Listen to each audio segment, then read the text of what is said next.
Welcome to the Salmon Runs YouTube. Enjoy the video. You're going to remove the button now. Lay the shirt flat and hold the fabric taut with one hand so stitches don't pull. Use a seam ripper or small scissors to cut the first few threads.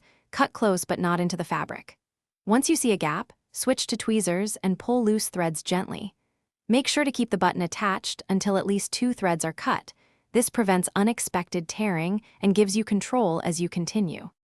Now remove the rest of the holding threads methodically. You'll cut each remaining thread while supporting the fabric so holes don't widen. Once free, lift the button with tweezers to clear leftover fibers and push debris out from the underside. If the thread holes look stretched, press a small fusible stabilizer behind the spot or place a tiny patch to reinforce. Make sure to smooth fabric and let any adhesive set before proceeding to avoid puckering or visible distortion. Finish by cleaning stray threads and giving the spot a light press if the fabric allows. This flattens fibers and reveals the true hole size.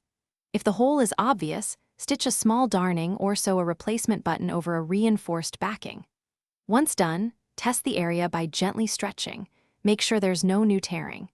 If fabric snags or frays later, trim the underlayer and apply a tiny drop of fabric glue to stop runs.